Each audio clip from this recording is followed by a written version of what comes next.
Spring training is here, and that means it is time to place your bets for Rookie of the Year. We're hopping on with Sully from Locked On MLB to figure out who you should put your money on. Let's talk about it.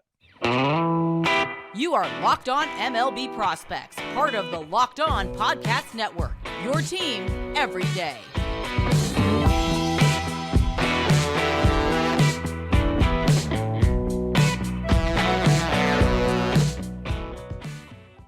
Hello, baseball fans, and welcome to a Locked On MLB Prospects crossover. This is the podcast where we talk about either Major League Baseball of today and yesterday or the MLB of tomorrow. You figure out which one is which on the Locked On Podcast Network, where it is your team every day. I am your host of the Locked On MLB, Paul Francis Sullivan. If you don't believe me, look at my lower third. Why would it lie to you? You can call me Sully. I am an Emmy-nominated television producer who has been a baseball podcaster for over a decade, and I'm about to start my fifth season here at the Locked On MLB. Well, as host of the Locked On MLB, part of the Locked On Podcast Network. Follow us at Locked On MLB Pods on Twitter or on Instagram. You can follow me. I'm your pal Sully. I'm at Sully Baseball on Twitter, Sully Baseball Podcast on Instagram. Please subscribe to our YouTube channel as we're trying to get 1 billion followers. Crossing over with me right here is this Baja Kaloop, who is the host of Locked On MLB Prospects. Mystery guest, sign in, please. I am Lindsay Crosby, obviously host of Locked On MLB Prospects, going on season 2 as captain of this prospect ship. You can follow me on Twitter at Crosby Baseball. Shows on Twitter at Locked On Farm, Locked On MLB Prospects, wherever you get your podcasts, YouTube, all of that good stuff. Thank you for being here. Thank you. And that's our show. Thanks for listening. Hey, Lindsay, we're doing a crossover here because this is spring training. Spring training games are starting in just a few days, which means we're going to have the World Baseball Classic, which means we'll soon have the beginning of the year, and we'll see which prospects are going to become real-life Major League Baseball players and not just prospects. You know, I remember when I first got into reading about minor league baseball was in the late 80s. I discovered Baseball America, and I'm telling you, I always bought every prospect hook, line, and sinker. Every player coming up was going to be, the Kirk Dressendorf or the Glenn Allen Hill was going to own Major League Baseball. We're living in the Sil Campusano universe. There was anytime anyone got picked early, I'm in. Let's go. Tyler Houston, rehearse your Hall of Fame speech. There are many, many times the Matt Laportas of the world are huge prospects who then don't make their don't meet where we thought they were going to wind up. And yet this is the time of year when some of those players will, and there will be some players who will catch you by surprise. And this is one of the really fun parts I always found about spring training is when you take some of those prospects that you've heard about and you heard mumble about, especially if you follow a show hosted by Lindsay Crosby called the Locked On MLB Prospect Show, where he's a encyclopedia of baseball prospects. This is when you get to see him for the first time interact with the other major leaguers, and some of them will get sent back down, but for at least a few days you start to see them intermingle and you see the seeds being planted. And I think that this is an exciting part of the year. I think especially for you who spend so much time analyzing these young prospects and trying to figure out which ones are going to be the next big one. Yeah, I'm not going to lie, when a young, a 19 or 20-year-old prospect gets a non-roster invitee spot at Major League spring training, it's a pretty good signal to people like me that, yeah, they really like him. They think he's going to be a big leaguer one day. They want him up.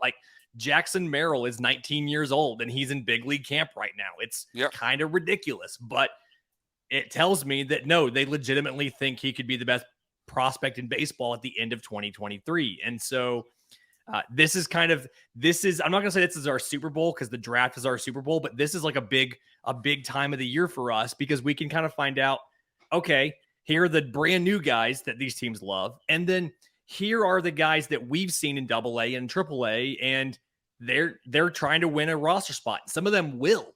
And that's the coolest thing is MLB has incentivized these teams to promote these players early and let them compete so that they can get a draft pick if this player comes in first or second rookie of the year. And that's what I love. I love that too. And I love anything that incentivizes having your best players on the major league roster instead of saying, what a wild concept. Oh, well, you know what? They need a little more seasoning, roughly 5 weeks of seasoning in AAA before we bring them up. Hey, I wasn't planning on doing this, but I just thought of this. 2008 was 15 years ago. And the top 10 prospects, according to MLB.com, were Adam Miller, Homer Bailey, Andrew McCutchen, Colby Rasmus, Clay Buchholz, Jabba Chamberlain, Clayton Kershaw, Cameron Maben, Evan Longoria, and the number one prospect was Jay Bruce. Wow. And a smattering of, all-stars like Wade Davis, David Price, Jacoby Ellsbury, Rick Porcello, Brandon Wood, some sad stories like, of course, the late Nick Adenhart, and the likes of like Jake McGee, a lot of Jake McGee's, a lot Matt Antonelli's. It's funny when you look at that top 10, some of them, like Kershaw's going to the Hall of Fame. Yeah, McCutchen's still playing. Yeah, there's still some legitimate all-stars. Then there's some who were okay. Colby Rasmus had some good years, never was a superstar they thought he was going to be. Buchholz was great when he was healthy, but he always got hurt. And Adam Miller is in the middle of that. It's interesting to look back to see how many times, they've landed. You scroll down this list here, they have the top 50, of which, you have Dexter Fowler was number 50, and Radhamas Lees was number 45. I have no idea who that is. I've never said that name before in my life. But, Max Scherzer is number 35 behind Chris Marrero. So sometimes it's not an exact science. It's not exact science, but it's part of the great thrill of this time of year when you see, I've always been guilty of this. Hey, they hit 35 home runs in AA. That means they're going to hit 40 home runs in the major leagues. And there are sometimes a player catches you off guard and becomes, a great player when they were somewhat unheralded free minor leaguer and prospect. But this is the cliche of all the teams are 0-0. Every team has a shot. And now that I know we've made fun of this, and you made a joke about it. I made a joke about it, but we lived in a world for many years where the incentive was to not bring your best players up. And when you saw the likes of, for example, when Jason Hayward got the call to make it out of camp to go to the Braves in 2010, people were a bit startled. Sometimes it's so egregious, like what happened with Chris Bryant, like what happened with David Price, that they're trying to, the idea is, for those of you who understand, that if they kept them in the minor leagues long enough, it meant that their free agent clock would be held back an entire year. And so they got one more year before they became a free agent. But I'll tell you another thing. We'll get to some of the process in a second. But I think one of the things that is making that whole notion, that whole nonsense of shoving your best prospects into the minor leagues longer than they need to be, is the fact you're seeing teams sign some of these players, buying out some of their arbitration years into their free agent years, because the team is basically saying, hey, we're going to invest in you, and we're better off overpaying you before we have to, and having it be team friendly later in the contract, and therefore getting the bulk of your best years. And when you saw this, like Tampa Bay did this with why am I blanking on his Wander name? Franco. Before he even debuted. Yeah. Because they're saying, hey, we believe that you're going to be good for a while, so we're better off paying you now. And if this bet doesn't go off, then fine. We'll be paying too much later. But at the same time, I think that one of the things I like about that, other than the fact that it eliminates arbitration for some of these young stars, so we don't have to have that contention, it also means we don't have to play this stupid game, the dance. If your guy is a good prospect, which theoretically, I mean, obviously, you're not going to bring up a guy who's bad, But if he is good enough, then being in the top 3 finishers for Rookie of the Year will get your team additional draft picks. And then what I like is, and I think what people don't talk about when they talk about that provision, is the other side of that. If you finish first or second in Rookie of the Year, no matter when you were called up, if you're in the top 100 prospects, you get a year of service time. So if somebody is so incredibly good that you can hold them back until May or June, and they can still be one of the top 2 vote getters for Rookie of the Year in their league, they get the draft pick compensation, or they get the service time anyway. Good. And so at that point, just have them up on opening day. Don't hold your team back by not having them part of the roster for 6 weeks or 8 weeks. And so last year we saw more prospects, I think, than ever make the teams on opening day, and that's how it should be. They should be in there introduced when the big crowd is there, and the other thing is, and this is another, I know this is startling to think about some of these things.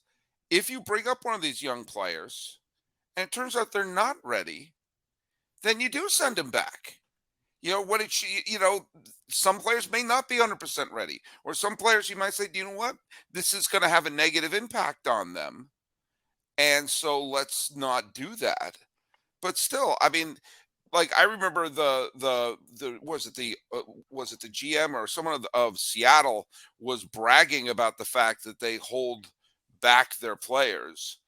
And I said, how's that been working out for you? The only franchise that's never made it to the World Series. At the time, they were in the middle of a 20-year playoff drought. How's that working out for you? Has that been a good plan?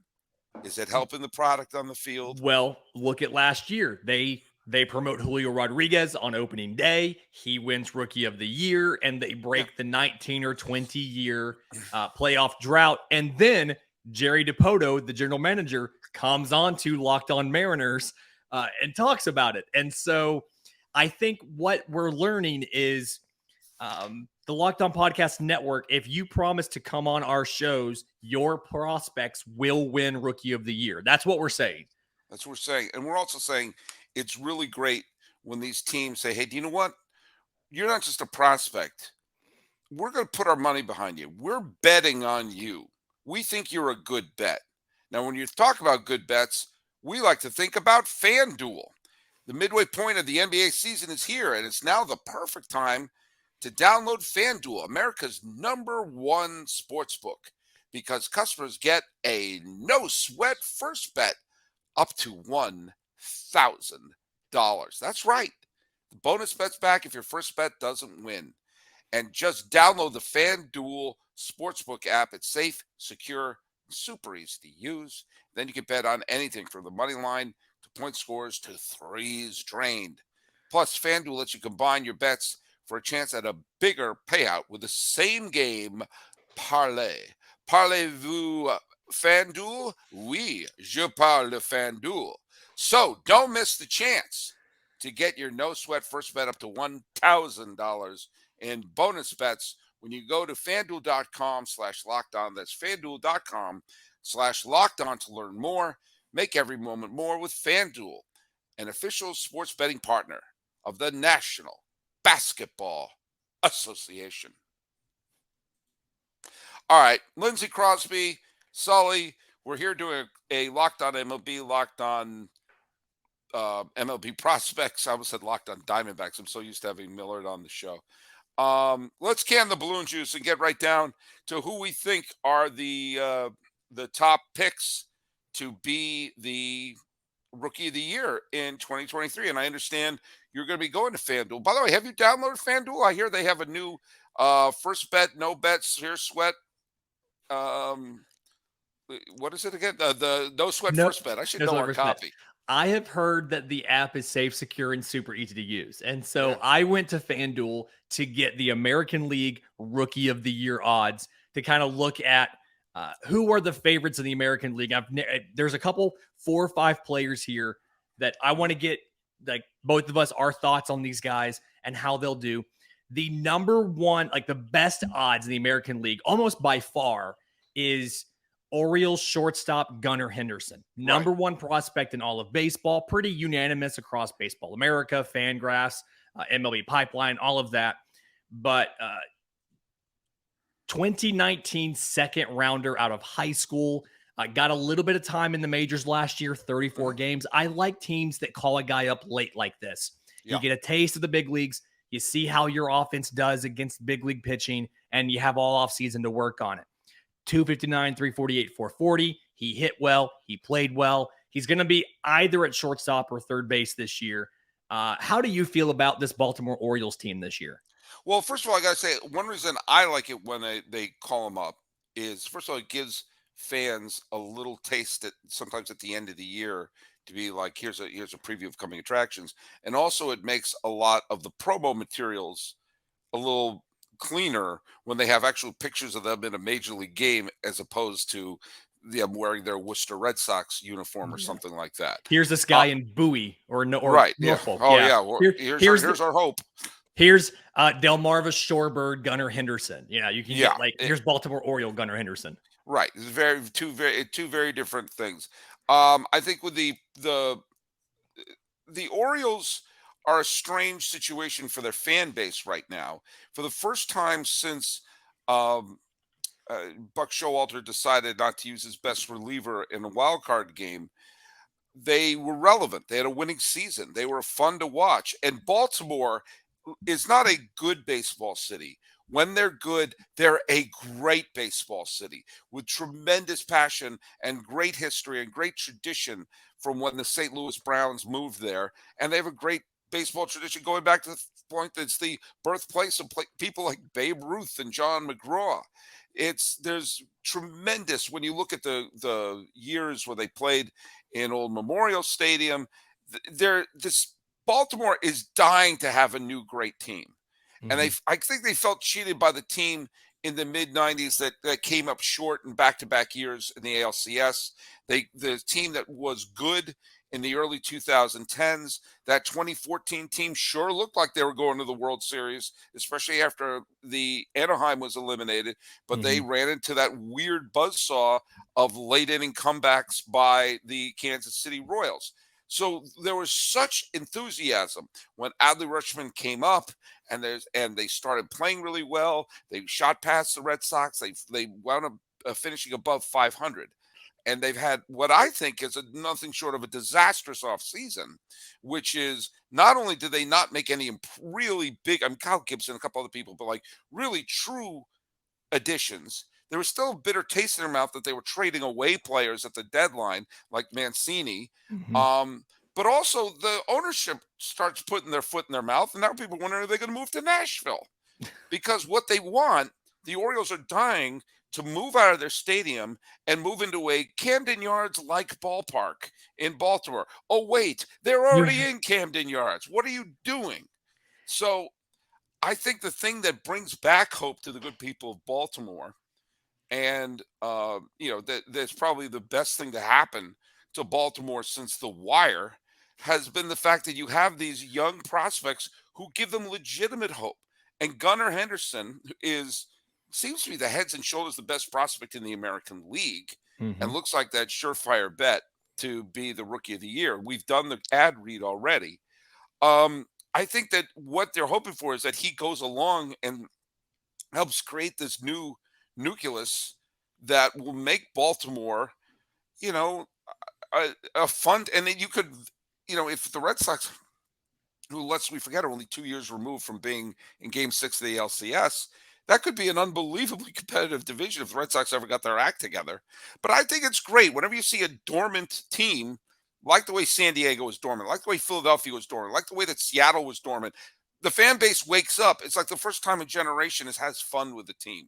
And Gunnar Henderson should be one of the people to, lead the way. But I want to ask you a question, Lindsay. How often is it when you have the consensus pick, the heads and shoulders best prospect, how often does that player go on to be the Rookie of the Year?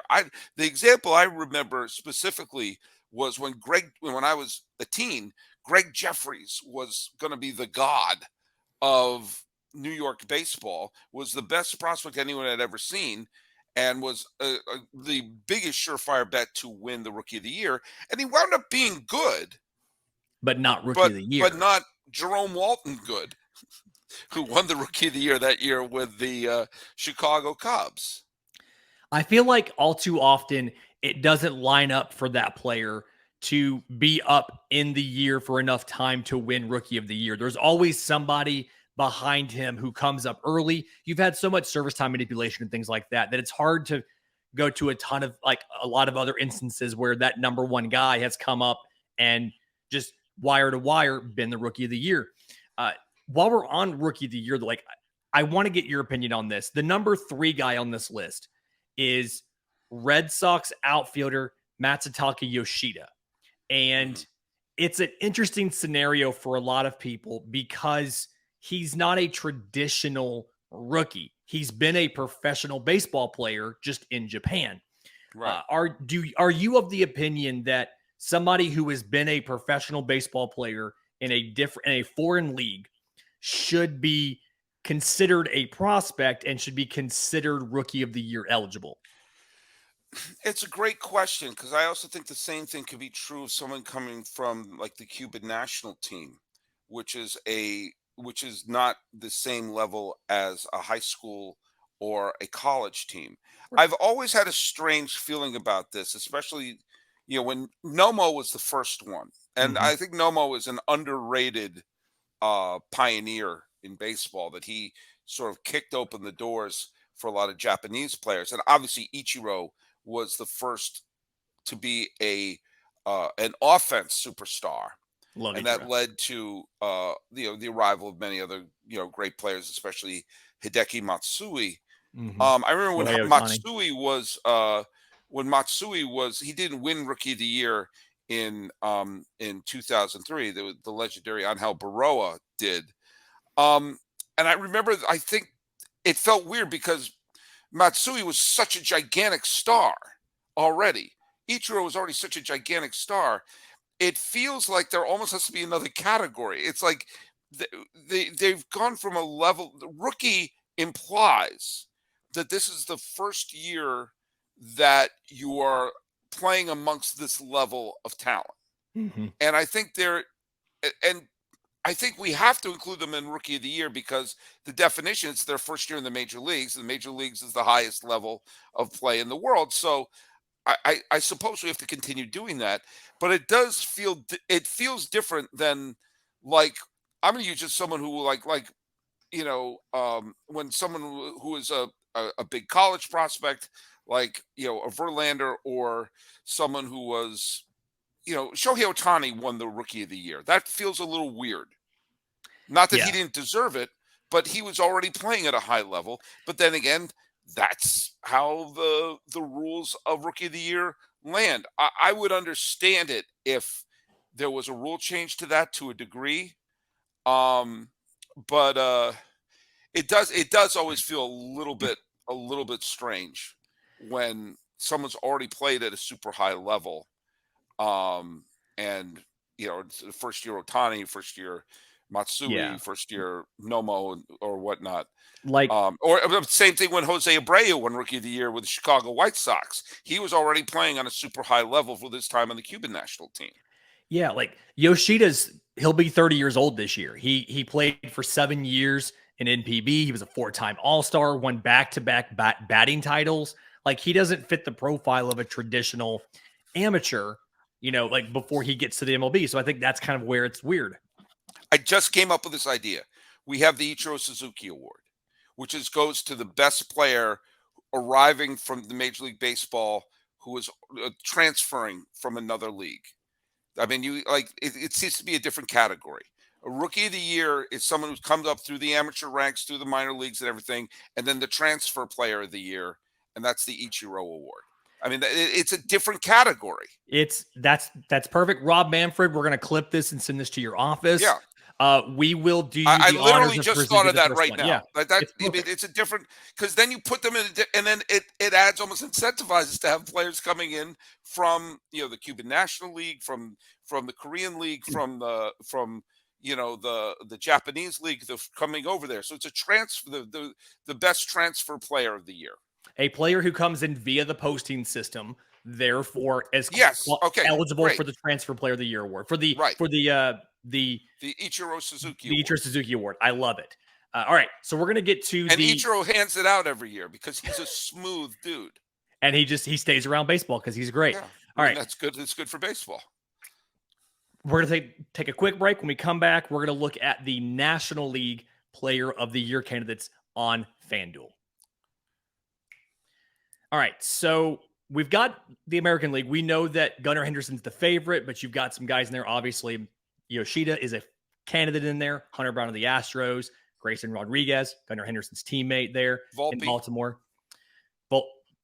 Anthony Volpe of the Yankees, Tristan Casas of the Red Sox. Plenty of options there. But in the National League, for the White Sox, well, I want to just bring up one. Oscar Colas from the White Sox, who's going to have a big space open for him at first base if he makes it from Abreu. I'll tell you the one person who could. We'll get to the National League in just a second. I did want to say that if someone's going to beat out Gunnar Henderson, it's going to be someone like Hunter Brown for this reason: that Gunnar Henderson may have some a little bit of a learning curve. We're expecting him to come out like what I was thinking about. Has there been someone who was like the top prospect that everyone was, waiting for? Did any one of them turn out to be Rookie of the Year? Like Bryce Harper, he was, at age like 19 or 20. Yeah. Yeah. And so, he was just sort of, everything was laid out for him and he, becomes the Rookie of the Year. And it's the same thing is being laid out, not quite as intense for him, but there may be a learning curve. Not everyone comes out of the gate like Bryce Harper or Mike Trout for that matter.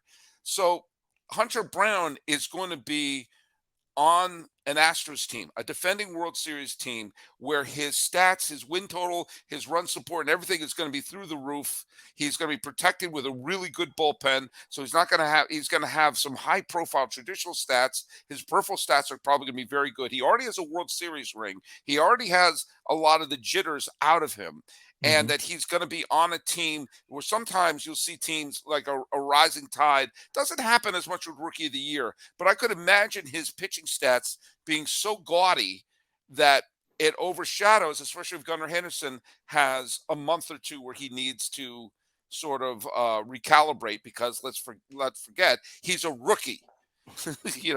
So if I were to say, if you're saying who besides Gunnar Henderson would win the National League, I think Hunter Brown has a great chance to be the Rookie, especially with the narrative of the fact that Verlander left. So he's essentially going to be, they didn't have to worry about Verlander because Hunter Brown came right in. Between this and then between last year's number 1 and number 2 in the National League, both being Braves and Michael Harris and Spencer Strider, it almost to me feels like you should separate position player and pitcher as far as Rookie of the Year is concerned. The National League should have 2. The American League should have 2. That way you can recognize both a pitcher and a position player, because if you put 2 guys, and 1, it's hard to compare a position player to a pitcher, but then 2, so many voters tend to skew towards that everyday player in the position player versus the pitcher. So I think split these up into 2 awards. Let's award both Gunnar Henderson and Hunter Brown. If you're creating awards with the Ichiro Suzuki Award, I'm creating awards and saying, let's do 2 Rookie of the Years. So that's the best way to handle it. I'm all for handing out awards. So let's go. Let's go. Remember, there should be only 1 Rookie of the Year in all of Major League Baseball. Yeah. And there should be only 1 Cy Young Award. And they finally said, we'll do American League and National League. Right. Speaking of National League, so Rookie of the Year here, couple options. Corbin Carroll of the Diamondbacks, the outfielder, plus 350, overwhelming favorite on this. He actually got some time up last year, like a lot of the guys that we've talked about. Jordan Walker was a third baseman for the Cardinals, now a right fielder since Nolan Arenado announced he was staying for the rest of his contract. Jordan, that one's plus 750, a little bit tougher for me because I don't know where the playing time is going to come right away, because you have so many outfield options already in St. Louis. Don't worry. I always, at this point of the year, when I hear, I don't know where they're going to get at-bats, they'll get the at-bats. They'll figure it out. Someone will get hurt. Some will go in a slump. Don't worry. Depth will always work itself out. Miguel Vargas talking about finding at-bats, plus 750 for the Dodgers. He actually right now has a fractured finger. Yeah, and so I saw that. They said he's going to be out for another week or 2 on swings. And then the number 4 option in this, Kodai Senga of another Japanese player coming into MLB. Well, where's Francisco Alvarez fit in all this? So he's tied for fifth on the list. It's Andrew Really? Painter of the Phillies, Ellie De La Right. Cruz of the Reds, Right. and Francisco Alvarez of the Mets are all tied at plus 1,200. That really surprises me. That really surprises me because I mean, maybe I'm talking with too many Met fans. It just seems that he has been hyped as not only a phenomenal player, but someone who is going to have a very high profile, very important job of being the Mets catcher in a year where they are basically, spending money like it's the movie Brewster's Millions, trying to, finally get the team the World Series title that they've been looking for since 1986, a World Series I have no memory of. And I'm look at I think Corbin Carroll is the front runner. Mm-hmm. And if I were to pick someone, I would pick Hunter Brown to be the AL Rookie of the Year, just because I think there's so much pressure on Gunnar Henderson to be great right out of the gate, and I think that's asking too much. But I'm picking Corbin Carroll just because he's so talented. He's so talented on so many different levels, and he's going to play for a Diamondbacks team where they're basically saying, "All right, go ahead. You're our team right now," and I think that he's going to be able to really showcase and do a lot of great things. I'm just stunned that Francisco Alvarez is that far down. I think it's something where when you look at the Mets and they go out, they signed Omar Narvaez in December. They've already Yeah. got Tomas Nido. It's something where, unless you assume he's working along with Daniel Vogelback, working in at DH, there's the initial question of where does he get everyday at bats? Kind of like what you referenced. I'm using, like, for me, my favorite in this, I'm using the argument you used for Hunter Brown, and I'm saying Jordan Walker has such a great supporting cast around him in St. Louis. Right. He's got Right. Goldschmidt, he's got Arenado. They just added the Contreras brother at catcher. So lots of offensive sources of production on that team that he's not going to have to carry the team. It's a lot lower pressure situation than a Corbin Carroll, than a Gunnar Henderson. And so for me, I like Jordan Walker simply because they can probably win the division without him playing at all this year. And so there's not really any pressure on him when he comes up to produce, because obviously they have such a good team already. And it's that Hunter Brown argument again. All of his peripherals are going to be so great because you can't walk him, because who's behind him? Nolan Arenado is behind him. And so I have Jordan Walker as my favorite for that reason. I'll tell you one thing I'll say about I'll just give one example, and this may be, this may be picking the exception that proves the rule. But when you say where is Francisco Alvarez going to play when you have these veteran catchers already with the Mets? Buster Posey, when he came up with the Giants in 2010, Benji Molina was already there. Mm-hmm. And they didn't have a DH on that team. Remember, that was pre-universal DH back when baseball was a little more fun. And Benji Molina was as respected, certainly a defensive catcher and someone with a baseball IQ off the charts, handling a pitching staff filled with great young pitchers. And then comes Buster Posey. And by the time the World Series is there, yes, both Buster Posey and Benji Molina are in the World Series, but Molina's on the Rangers. That eventually room was made for Buster Posey. And I think that Alvarez has the opportunity to get the playing time through the DH right out of the gate. Mm-hmm. And if he shows that he is the better catcher, this Mets organization will be like, okay, this is our catcher. This is who we're going with. Again, I'm not picking him to win. I think this is Corbin Carroll's award to lose at this point. I completely understand what you're saying about Jordan Walker. I think the position change is fantastic. There's so little pressure on Jordan Walker. He doesn't have to be the MVP. He doesn't have to be the second banana. He doesn't have to be the third banana. This kind of reminds me, remember when the Cleveland Indians, and they were called the Indians back then, had Jim Thome, Eddie Murray, Albert Bell, Kenny Lofton, their fifth banana was Manny Ramirez. It's Their almost not even sixth fair. banana was Carlos Baerga, you know? And so, like, some of those players towards the bottom there could relax and be like, well, I'm not going to have to carry this team. I don't have to carry this team if they can't carry the team. So Walker, I think Walker's going to have a fantastic season in Yeah. St. Louis because of the lack of pressure on him.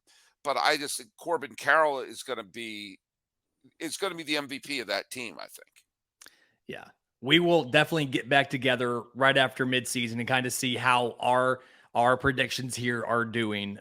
Sully, where can my listeners go? Well, I just want to say one last thing. One of the great yeah. things that happens every year is that there will be a player who is going to contribute Out of who nowhere. we're going like, no one saw this coming. Nobody saw this player coming up and out of the blue wins 5 straight games out of the rotation. Or Yuri Perez of the Marlins. Right. I mean, like, you don't know that. And there will be someone who will solidify the bullpen. Like, no one saw this. Or an injury came down. I'll never forget when the Giants had, I think I started 4 games for the Giants in 2014 at second base. It was when Marco Scudero got hurt, and they tried everybody, including Dan Ugla at second base. And then they brought in Joe Panic. And a bunch of us were saying, how appropriate is it that the Giants are using a guy named Panic in this position, which they can't find a player on?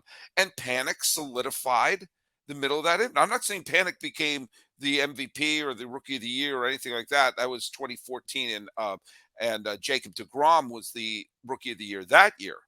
But if you polled 10 million people and said, what young rookie do you think is going to help the Giants win a World Series this year? I don't think Joe Panic would be on anybody's list. But that's one of the things that happens every year. And it's a magical thing when the Randy Arozarenas become a playoff hero, or someone comes out of the blue, like Aaron Small, basically saving the Yankees season in 2005. Those are the great things when they happen. You just sit back and go like, wow, this was, I mean, look at last year's the Rookie of the Year voting of last year. Okay. You had obviously Julio Rodriguez won the Rookie of the Year, and deservedly so. Liar. Yeah. But I mean, you saw people like,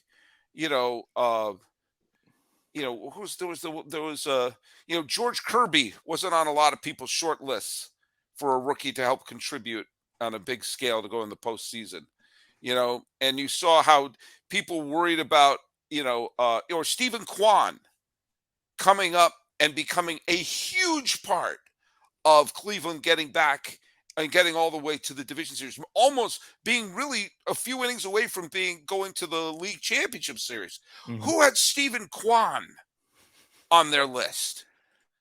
Show me. I want to see it, and I want to see that notarized and dated for when you made that prediction. And when we get back together in around the All-Star break and do kind of a recap, we're going to be saying, man, nobody saw insert players who is now beloved by fan base here. And it's going to nobody be saw Ken Waldichuk of Oakland being the Rookie of the Year favorite. Yeah, that's going to be what happens, and that's the beauty of this. And it's I think one of the magical things about baseball. That is the beauty of baseball. Sully, if listeners of Locked On MLB Prospects want more of you and what you do, where can they go to find that? Well, if you want to listen to the show, subscribe to Locked On MLB wherever you get your podcasts, or subscribe to the YouTube channel. You could follow me at Sully Baseball on Twitter, Sully Baseball Podcast on Instagram. I'm hard at work on what I do every year, which is the In Memoriam video, which I do at the beginning of each year, where we pay tribute to some of the great people who we've lost, not just in the major leagues, but in other leagues and other people. I try my best to capture, to cast a wide net. Obviously, I'm not going to have every name in it, but there are some big ones this year. Certainly, we just lost Tim McCarver. Hall of Famers like Gaylord Perry and Bruce Sutter. Vince Scully is going to be in that one as well. And some other pioneers and other people who were front office people, and some people who were fan favorites, the Bill Campbells and the Chucky Carrs of the world are going to be in there as well. So I'm hard at work at editing that, so they'll be ready before opening day. And it's always good for pulling a few heartstrings and making us have a moment where we can tip our caps to those who are no longer with us, but whose impact on the game is going to continue for a long, long time. Just think, this year in heaven, the World Series will be announced by Vince Scully and Tim McCarver. That's not a bad combo up there. Not a bad combo up there at all. No. And Lindsay, for those of you who are listening on the Locked On MLB feed, why don't you tell people what you're all about? I'm on Twitter at Crosby Baseball. My show, Locked On MLB Prospects, available wherever you get your podcast and on YouTube. You can find us on Twitter at Locked On Farm, and then send your questions in. We have mailbags every single Monday, entirely from listener questions. So send them to me on Twitter, send them to the show on Twitter, or email us, lockedonmlbprospects@gmail.com. Yeah, I mean, fans of my show, listen, Lindsay Crosby, he's an encyclopedia of baseball prospects. So he's going deep on the MLB stars tomorrow. So just listen wherever you get your podcast. Well, doing a crossover here, Locked On MLB, Locked On MLB Prospects. I am your host, Paul Francis Sullivan. Right there, that's Lindsay Crosby. Feel free to call me Sully. And do you know what, while you're at it, call him Sully too.